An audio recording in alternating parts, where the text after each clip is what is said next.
नमस्कार दोस्तों, हाल ही में लोकसभा चुनाव समाप्त हुए हैं और अब उत्तराखंड में 2 विधानसभा सीटों पर उपचुनाव होने जा रहे हैं, जिनमें पहली विधानसभा सीट बद्रीनाथ विधानसभा की है, जहां पर कि पहले राजेंद्र भंडारी कांग्रेस से विधायक थे, जो लोकसभा चुनाव के दौरान विधायक की सीट छोड़कर भाजपा में शामिल हो गए थे। वो सीट अब खाली हो गई थी, तो उस सीट पर अब विधानसभा का उपचुनाव होना है।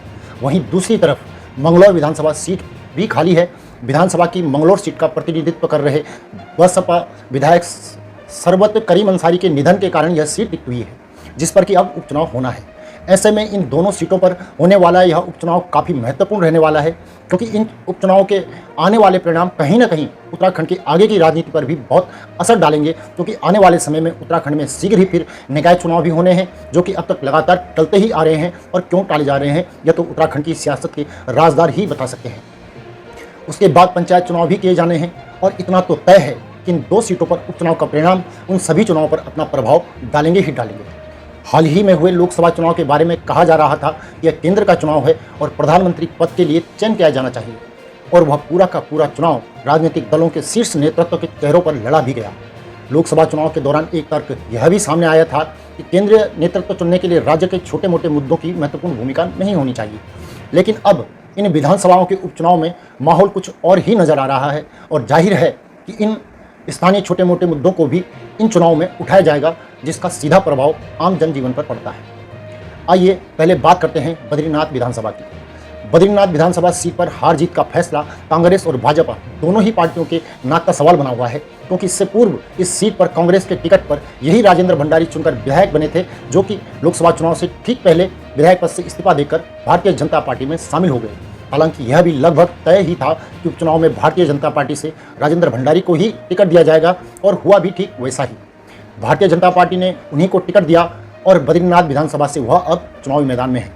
वहीं कांग्रेस ने वहां पर अपने एक जमीनी कार्यकर्ता लखपत सिंह बुटोला को टिकट दिया है। अब देखना यह दिलचस्प होगा कि कांग्रेस के विधायक रह चुके भाजपा विधायक प्रत्याशी अब कांग्रेस के साधारण और जमीनी कार्यकर्ता को किस प्रकार से टक्कर देंगे। यहाँ पर महत्वपूर्ण बात यह भी है कि भले ही लोकसभा चुनाव में भाजपा ने जीत हासिल की हो, लेकिन बहुत जगहों पर उसका वोट प्रतिशत कम हुआ है। वहीं गणेश गुजियाल भले ही चुनाव हार गए हों, लेकिन उनके राजनीतिक कद में बेहतर इजाफा भी हुआ है। दूसरी तरफ बद्रीनाथ विधानसभा सीट पर पहली बार हो रहे इस उपचुनाव को 1982 के संसदीय उपचुनाव से जोड़कर भी देखा जा रहा है। बद्रीनाथ विधानसभा सीट पर हो रहे इस उपचुनाव में भी भारतीय जनता पार्टी ने प्रचारकों की लंबी टोली मैदान में उतार दी है। मुख्यमंत्री के साथ विधायक, मंत्री, राज्य मंत्री और प्रवासी कार्यकर्ता सब मिलकर अपने प्रत्याशी राजेंद्र भंडारी के लिए मेहनत कर रहे हैं। तो पहली बार विधायक का चुनाव लड़ रहे लखपत सिंह के लिए कांग्रेस भी जी जान से प्रचार में जुट गई है। अब बात करते हैं मंगलौर विधानसभा सीट की। हरिद्वार लोकसभा के अंतर्गत आने वाली मंगलौर विधानसभा सीट बसपा विधायक सरबत करीम अंसारी के निधन के बाद खाली हुई थी, और लोकसभा चुनाव के बाद बीजेपी इन दोनों ही सीटों पर जीत हासिल करना चाहती है। भारतीय जनता पार्टी ने करतार सिंह बढ़ाना को मंगलौर सीट से अपना प्रत्याशी बनाया है। बढ़ाना के 4 बार के सांसद और 7 बार के विधायक रहे हैं करतार सिंह बढ़ाना बसपा छोड़कर भाजपा में शामिल हुए थे। विधानसभा की मंगलौर सीट ऐसी है जिस पर भारतीय जनता पार्टी राज्य गठन के बाद से अब तक अपना खाता खोलने में ही कामयाब नहीं हो पाई है। मजबूत प्रत्याशी के अभाव और इस सीट के सामाजिक ताने बाने के सामने उसे हर बार मुंह की ही कहानी पड़ी है। हालांकि हाल में लोकसभा चुनाव में मिली ऐतिहासिक सफलता से उत्साहित भारतीय जनता पार्टी अब मंगलौर सीट के उपचुनाव के लिए नई व्यूह रचना करने जा रही है। वहीं मंगलौर विधानसभा के लिए होने वाले उपचुनाव में कांग्रेस ने यहां से काजी निजामुद्दीन को अपना प्रत्याशी बनाया है, तो वहीं बीएसपी ने यहां से दिवंगत विधायक सरवर करीम अंसारी के पुत्र उदयबुर रहमान को अपना प्रत्याशी बनाया है। मंगलौर विधानसभा से हमेशा से ही मुस्लिम उम्मीदवार ही विधानसभा पहुंचता रहा है। साल 2002 से साल 2022 तक विधानसभा चुनाव में यहां से कभी भी भारतीय जनता पार्टी नहीं जीत पाई। ये विधानसभा सीट पूरी तरह मुस्लिम मतदाताओं पर आधारित है। यहां आज तक बीजेपी का खाता भी नहीं खुल पाया है। इस बार उपचुनाव में फिर से बीजेपी ने दांव जरूर खेला है, लेकिन उसके सामने कांग्रेस और बीएसपी बड़ी मुश्किल खड़ी कर सकती है। उत्तराखंड में विधानसभा उपचुनाव का अगर गणित देखा जाए तो यहाँ हमेशा से सत्ताधारी दल के पक्ष में झुकाव रहा है।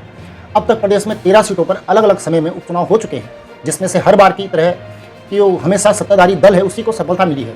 हालांकि लोकसभा उपचुनाव में विपक्ष को भी एक बार जीत मिली है। इस पर आपकी क्या राय है कृपया कमेंट करके जरूर बताएं, और चैनल को सब्सक्राइब जरूर करें। आप हमारा सहयोग करना चाहते हैं तो नीचे दिए गए नंबर पर या QR कोड के माध्यम से सहयोग कर सकते हैं। धन्यवाद।